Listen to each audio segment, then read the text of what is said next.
Gue nggak tahu lagi mesti ngomong apa. Penyerangan terhadap imam masjid dan tokoh agama terus terjadi. Januari 2018 penyerangan pada Kiai Haji Umar Basri. Februari 2018 penyerangan Ustadz Prawoto. Maret 2018 penyerangan pada Kiai Zainuri. Maret 2018 penyerangan pada Ustadz Abdurrahman di Depok. April 2018 penyerangan pada imam masjid di Sidoarjo. Juli 2020 penyerangan imam masjid di Pekanbaru. September 2020 penyerangan imam masjid di Sumatera Selatan. September 2020 penusukan Syekh Ali Jabir. 6 September 2021 penyerangan imam masjid di Cilegon. 18 September 2021 penembakan Ustadz Alik di Tangerang. 20 September 2021 penyerangan Ustadz Abu Syahid Caniago di Batam. Dan ada satu pola yang terbaca, mayoritas pelaku orang gila. Udah gitu aja. Gue gak tau lagi mesti ngomong apa. Penyerangan terhadap imam masjid dan tokoh agama terus terjadi. Januari 2018 penyerangan pada Kiai Haji Umar Basri. Februari 2018 penyerangan Ustadz Prawoto. Maret 2018 penyerangan pada Kiai Zainuri. Maret 2018 penyerangan pada Ustadz Abdurrahman di Depok. April 2018 penyerangan pada imam masjid di Sidoarjo. Juli 2020 penyerangan imam masjid di Pekanbaru. September 2020 penyerangan imam masjid di Sumatera Selatan. September 2020 penusukan Syekh Ali Jabir. 6 September 2021 penyerangan imam masjid di Cilegon. 18 September 2021 penembakan Ustadz Alik di Tangerang. 20 September 2021 penyerangan Ustadz Abu Syahid Caniago di Batam. Dan ada satu pola yang terbaca, mayoritas pelaku orang gila. Udah gitu aja.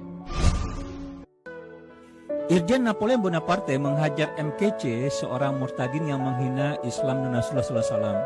Beliau menyatakan bahwa siapa saja orang bisa menghina beliau, tetapi tidak kepada Allah, Al-Quran, dan Nabi Muhammad. Masya Allah, luar biasa.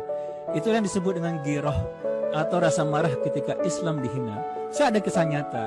Dulu ketika ada masalah penghinaan terhadap Rasulullah lewat kartun Charlie Hebdo, seorang laki-laki aut-autan datang ke saya dan berkata, "Bang, saya ini walaupun begajulan, sholat kadang ada, kadang tidak. Tetapi kalau Rasulullah dihina, saya mau mati membelanya." Saya tanya kenapa? Dia jawab, "Biar saya ada hujah di hadapan Allah. Ya Allah, walaupun saya tidak sempurna sebagai hambamu, saya pernah membela agamamu."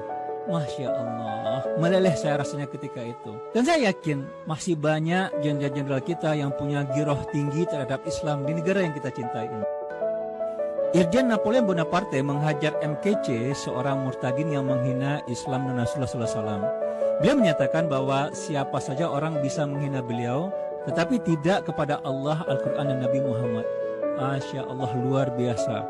Itu yang disebut dengan giroh atau rasa marah ketika Islam dihina.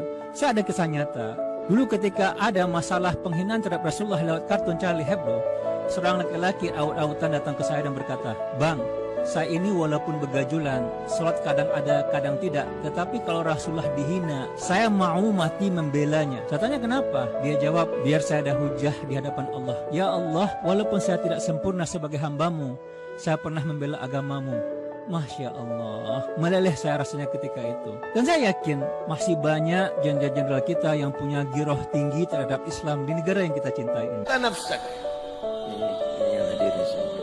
Ada yang As-Saggaf, ada yang Al-Idrus, ada yang Al-Attas, ada yang siapa mereka? Siapa? Antum disebut ini bangga dengan itu semuanya siapa? Mereka ajdadukum, mereka datuk kamu, mereka aulia Allah, mereka orang pilihan Allah yang kamu sampai sekarang banggakan. Inti pajang As-Saggafnya tapi inti nyimpang ikut orang lain aja. Aina aglak ya. Mana otaknya ini semuanya? Inti pajang Al-Idrusnya inti ngikuti orang lain. Label itu dari siapa? Dari negeri mana? Dari thariqah mana itu semuanya?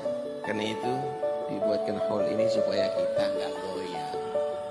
Intinya jangan jadi kapas, jangan jadi kapuk. Ada angin terbang kemana-mana.